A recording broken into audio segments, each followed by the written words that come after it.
Alors on dit à la Saint-Luc le grand truc. Je pense que tu connais cette expression, bien évidemment. C'est une expression de chasseur, je ne suis pas chasseur. Mais enfin, j'ai été pêcheur devant l'Éternel, comme on dit, jusqu'à ce que j'ai eu, pas très longtemps, un rappel à l'ordre de la gendarmerie, de la douane, des affaires maritimes. Ils se sont mis au moins à 5 responsables pour me dresser un procès verbal parce que je pêchais à 30 mètres du rivage. Et que j'avais accroché mon filet à mon bateau au lieu d'y mettre une bouée numérotée. Bon, enfin, d'après ce que voilà. On va voir tout de suite, et puis on le voit déjà que tu es très bavard, Luc. Nous sommes aujourd'hui à Claoué, Claoué, commune de Lège-Cap-Ferré, et nous avons décidé de rencontrer quelqu'un, une mémoire, un historien, et beaucoup plus encore, un conteur, sur l'histoire et le patrimoine, notamment de Lège-Cap-Ferré, et puis aussi d'Arès, bien évidemment.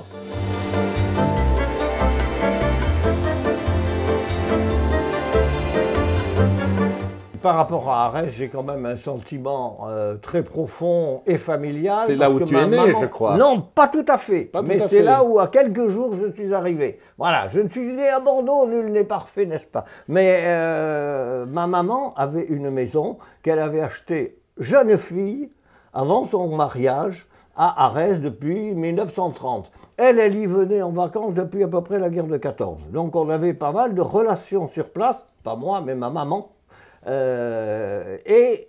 C'est très curieux parce que mon père, qui venait alors, lui, d'Ivrac et pas du tout d'Arès, c'est-à-dire d'une contrée plutôt viticole et non pas du bassin d'Arcachon, son père avait eu dans l'idée d'acheter quelque chose à Claoué. Et ils sont passés, il y avait beaucoup de monde, il y avait les lotissements qui se faisaient, ils ont préféré aller à la Cano. Mais c'est très curieux de voir que mon père était passé jusqu'à Claoué, que ma mère vivait à Arès, qu'ils se sont rencontrés dans des conditions différentes qui seraient trop longues de raconter, mais ils se sont après installés comment dirais-je, à Arès, en faisant venir de la Cano un bateau qui s'appelait Caravelle, et que j'ai donné la reproduction dans ce livre sur des bateaux d'ici et d'antan. Si je trouve la Parce qu'il faut le dire, photo. Luc Frédefond a produit beaucoup de documents écrits. Voilà, donc cette photo-là, c'est la photo de la famille Frédefond sur la Caravelle, un bateau, un croiseur côtier, comme on disait à l'époque, à Lacano, et qui après a déménagé pour venir à Arès lorsque mon père s'est marié avec ma mère. Voilà, donc déjà des attaches, et ça... Des attaches de longue date, quoi. De longue date. Depuis 1930. Oui, et j'ai aussi des souvenirs qui sont marquants parce que c'était pendant la guerre. Et que pendant la guerre, nous étions ici en zone interdite, bien sûr. Ici à Claoué, mais pas à Arès. Pas à Arès, oui, d'accord. Arès était en zone occupée, bien entendu, mais pas en zone interdite, qui était à peu près sur la limite du pont de Bredouille. À peu près, là, c'était un nom qui nous fait toujours rigoler, le pont de Bredouille. Sur le canal, donc on avait après la zone maritime, qui était la zone interdite, où les Allemands faisaient construire des blocos, bien entendu. Mais notre villa d'Arès a été à plusieurs reprises occupée par les Allemands, au point même que moi je me souviens enfant, avoir été reçu dans la maison d'à côté qui nous aimait bien, qui était une maison de voisins que l'on connaissait, qui nous avait prêté leur maison. À travers la haie, je voyais les Allemands dans la chaise longue et j'étais furieux. Tellement furieux, j'ai tellement protesté que ma mère a pris son gosse sous les bras et ils sont rentrés à Bordeaux pour éviter les accrochages avec la maison voisine.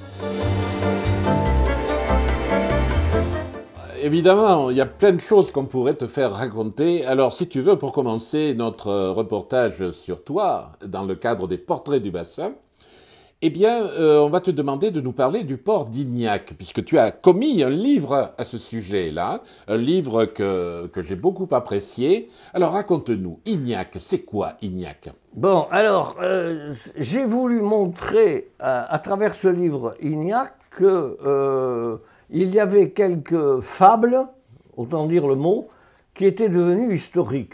Or, certaines, par exemple, sur l'avancée des sables. tout le monde sait que les dunes bougent, bien entendu. Les dunes, je parle des dunes nues. Mais on a l'impression que c'est une telle catastrophe que depuis Montaigne, qui avait écrit là-dessus en disant « Mon frère, sire d'Arsac, voit ces terres complètement ensablées, etc. » Donc, Ignac faisait partie de villages oubliés comme s'ils avaient été submergés par le sable. En réalité, les dunes mouvantes ne dépassent guère 8 km, ce qui est déjà pas mal. Mais et oui, l'église de Lège, par exemple, elle a été déplacée. Alors, c'est dans ce livre, justement, j'ai mis en cause cette tradition locale qui dit que l'église d'Arès a été, l'église de Lège a été transportée au moins 2 fois. C'est ce que raconte un contemporain de Montaigne, d'ailleurs, dans ses mémoires. Mais en réalité, on n'en a aucune preuve. Alors Ignac, c'est un petit nom charmant, pardon de faire ce jeu de mots. Ignace, c'est un petit nom charmant que chantait Fernandel. Hein. Mais oui, Ignac, c'était un port. Non, insistons pas trop sur le port. Il a été recensé comme un port au XVIIIe siècle, tout à fait, le port d'Ignac, avec quelques pinasses, bon, d'accord. Mais le village d'Ignac et la terre d'Ignac existent depuis très longtemps, au point qu'on peut se poser la question, comme à Andernos, s'il n'y a pas eu quelque chose de gallo-romain. La terminaison en ac nous s'y prête d'ailleurs, parce que c'est une terminaison qui indique un lieu habité. C'est ça. Terminé par ac. C'est l'abréviation de acum, qui est un suffixe d'appartenance. Voilà, donc on peut penser qu'Ignac est même plus ancien que Lège, en quelque sorte, comme origine. Et le marier avec Andernos n'est pas impossible, parce que la récompense pour des soldats romains, c'était de leur donner des terres pour leur retraite. Et donc, il y a pu y avoir une terre accordée à Andernos, comme il y a pu y avoir une terre à Ignac, qui était d'Ignac, ne pas oublier qu'Ignac a été aussi d'Ignac, et nous a laissé des noms depuis très longtemps, y compris un ministre de Vichy qui était maire de la Teste, et qui était de la famille d'Ignac. Pierre d'Ignac, bien voilà, sûr. Voilà, tout à fait. Bon, alors Ignac, pour en revenir au port d'Ignac, on en trouve trace. Non seulement au XVIIIe, dans un relevé des ports autour du bassin d'Arcachon. Oui, le fameux mémoire de Lemasson du Parc. Tout à fait. Et donc là, il indique bien qu'il a fallu qu'il ait un guide pour aller le retrouver au milieu des marais. Donc, vous voyez, c'était quand même isolé.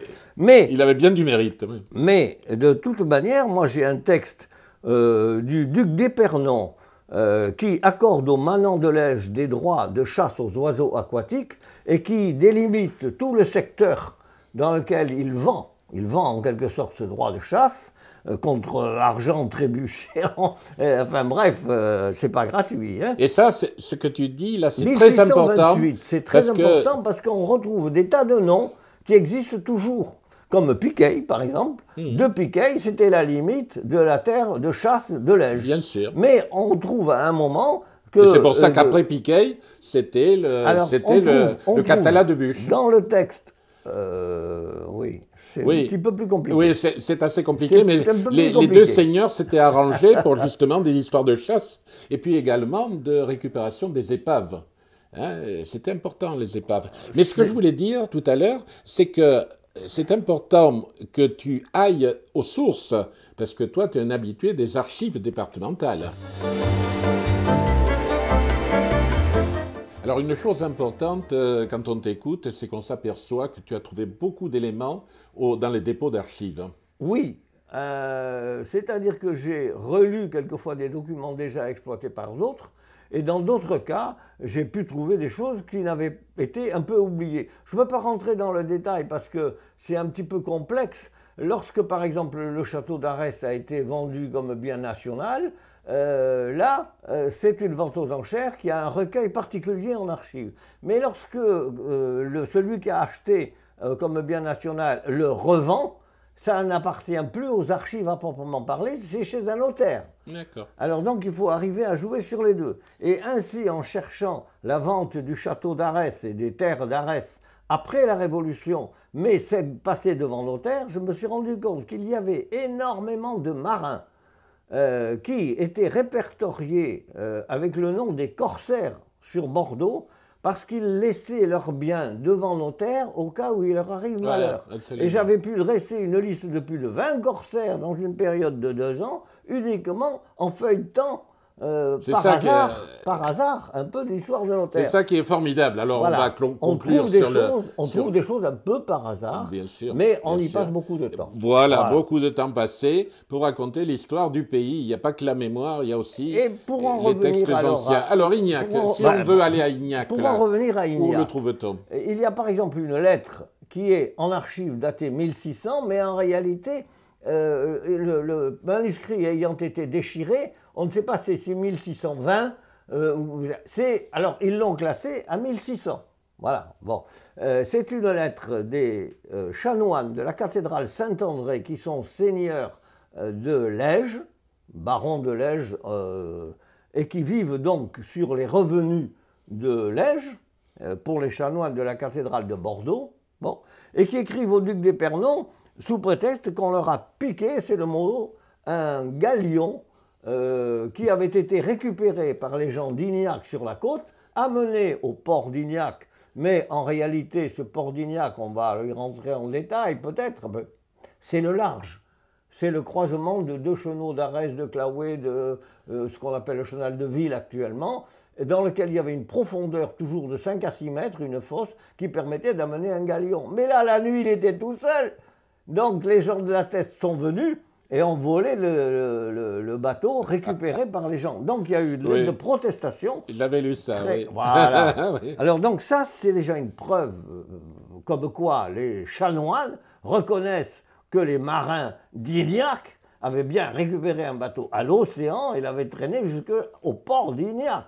Et l'appellation port d'Ignac allait au-delà du vrai petit port d'Ignac qui se trouve sur un ruisseau qui s'appelle la Machinotte, et qui s'appelait le Riou d'Ignac, d'ailleurs, à l'origine, devenu la Machinotte. C'est un quartier qui est loti maintenant. Oui, mais c'est surtout la séparation entre Lège et Arès. C'est une frontière depuis plus lointaine que le Moyen-Âge, ce petit ruisseau, l'air de rien, à la source des Esteilles, il y a toujours un ruisseau. Voilà ce dont on devrait se souvenir tout le temps pour le bassin d'Arcachon. Donc tous ces petits cours d'eau font des chenaux. Eh bien, ce fameux Esteille, ce fameux cours d'eau appelé Machinotte et Riou d'Ignac à l'origine, avait un petit port, mais on ne peut pas parler, c'est simplement un endroit où on accroche des bateaux, quoi. Voilà, c'est tout. Ok, bon, ben, on va te remercier sur ce sujet, mais on va parler d'autre chose, bien sûr. Avec plaisir.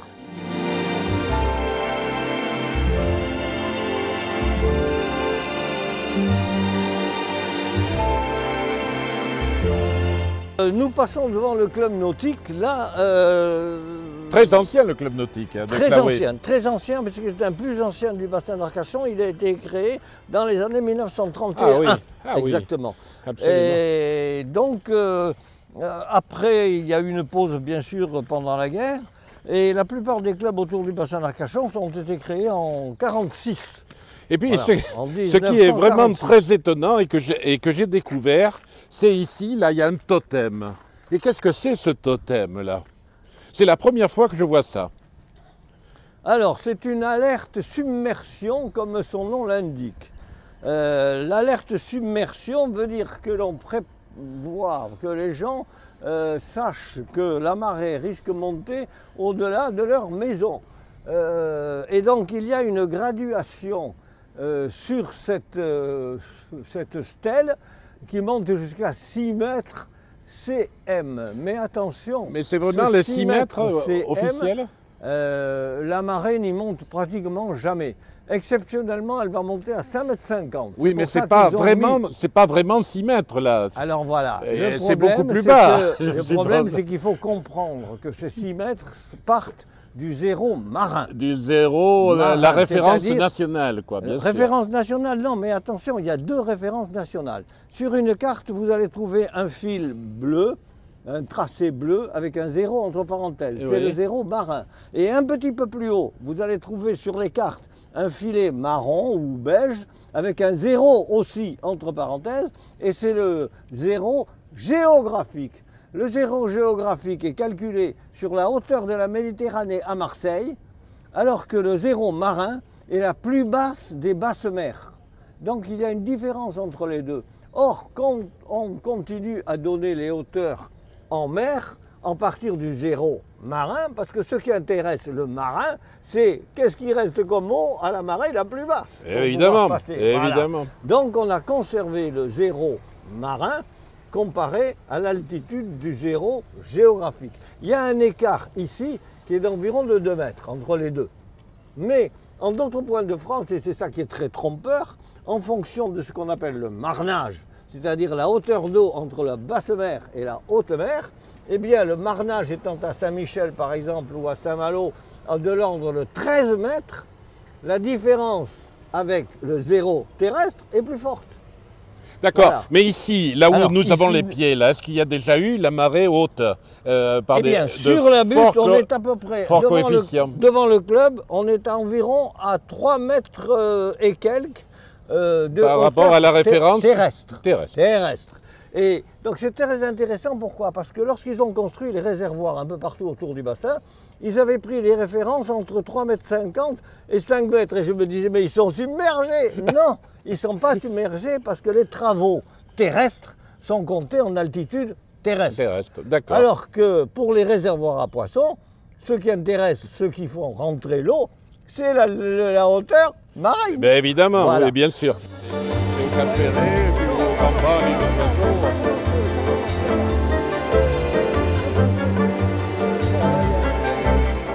Alors nous voici au port ostréicole de Claouet. Mais pourquoi on dit Claouet et pas Claouet comme ça Piquet? dépend, les ostréiculteurs peuvent très bien dire Claouet, ça s'entend comme ça. Claouet comme Piquet, il y a EY.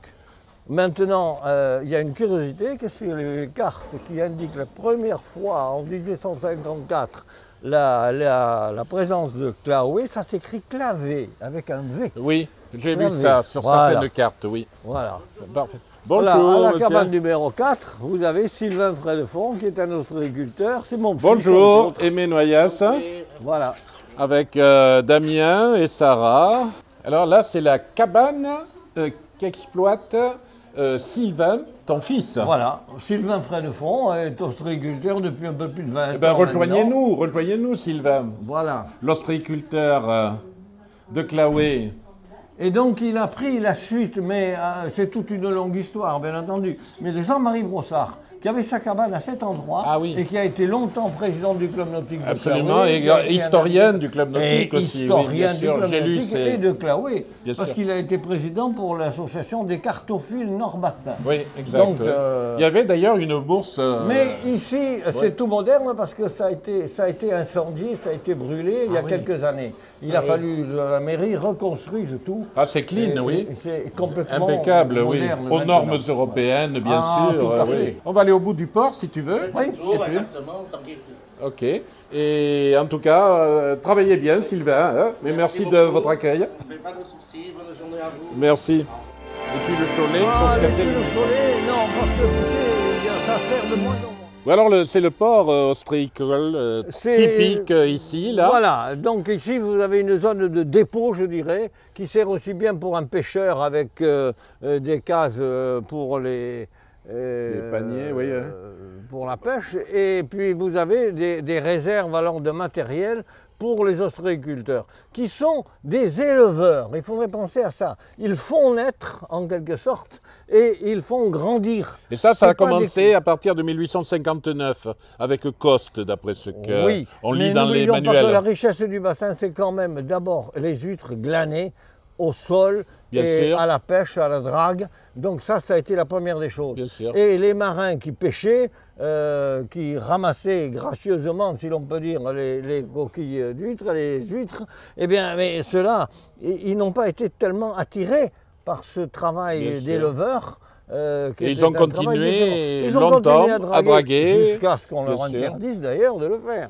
Oui, parce que maintenant, on se sert même des huîtres dites sauvages, parce qu'elles sont facteurs de production en pondant et en étant captées. Donc l'ostréiculteur, son premier travail, c'est de capter la jeune huître, c'est-à-dire au moment de la ponte. Alors on capte sur des tuiles, quand on a chaulé pour permettre le détrocage facile c'est-à-dire l'enlèvement facile de la jeune huître sur la tuile, on la chaule avec un mélange de chaux et de sable. Hein. Bon. Inventé par un certain Michelet, paraît-il. Tout à fait. Oui. Jean Michelet était oui. un chef d'entreprise maçon de son état, mais qui a été un des premiers à faire des parcs à huîtres. Hein, c'est pas un maçon, ce serait un peu court. Oui, oui. Et puis, il y a d'autres supports, ce sont ces fameuses coupelles. Alors, ces coupelles permettent aussi de capter des larves d'huîtres en suspension dans l'eau, comme une partie passagère du plancton. Voilà.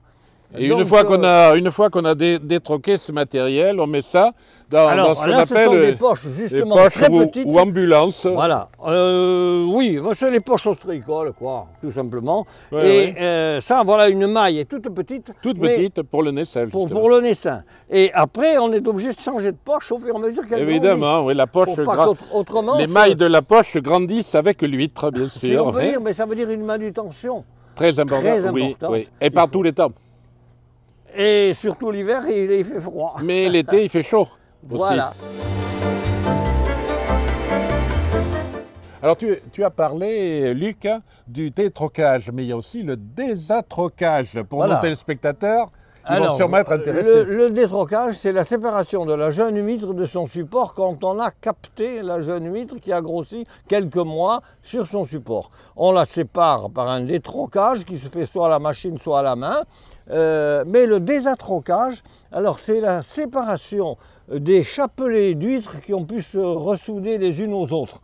Donc là, il y a un travail manuel avec des gants et avec un couteau, et il faut les séparer. Oui. C'est un travail physique, hein, physique là aussi. Oui. Et n'oublions pas dans le travail physique qu'il y a aussi le fait qu'il faut régulièrement remuer les poches afin que l'huître s'arrondisse un peu. Qu'elle ait un bel aspect. Et qu'elle ne grossisse pas en longueur, coincée par les autres, agréable etc. à voir et puis facile à ouvrir aussi. Oui, comment tu appelles ces perches de bois? Ça les pignottes. Maintenant, c'est du chêne, donc... ça s'appelait pignotte parce que c'était fait en bois de pin, bien sûr. Hein. C'était la production locale, c'était du pain. Mais maintenant, on n'a plus quand même le même... Puisqu'on cultive en poche, et on n'a pas besoin de défendre autant l'huître des prédateurs. Oui. Voilà. Donc on ne met plus de barrière complète de pignottes. Par contre, on est tenu par l'administration à signaler nos parcs systématiquement par des pignottes. Or, l'été, malheureusement, des pêcheurs amateurs s'accrochent avec leurs bateaux à nos pignottes et les cassent ou les arrachent ou les fragilisent. Donc chaque année, on est obligé de remettre en place. Et ce n'est pas un petit boulot. Alors, plaisanciers qui nous écoutez, surtout, n'amarrez pas votre bateau à un pignotte. Voilà, parce que c'est l'air de rien, ça délimite le lieu de travail de l'ostréiculteur. Eh bien, nous allons évidemment mettre un terme à cette interview qui était fort enrichissant et fort sympathique. On t'écouterait des heures, bien sûr, parce que tu es intarissable sur tous les sujets. Mais peut-être qu'on reviendra te voir, bien sûr. Et en tout cas, Luc Frédefond, je te remercie pour ton accueil. Bassin TV, va mettre en ligne bientôt cette vidéo et tu pourras te voir. Voilà. Allez, merci. Je te souhaite une bonne journée et à très bientôt.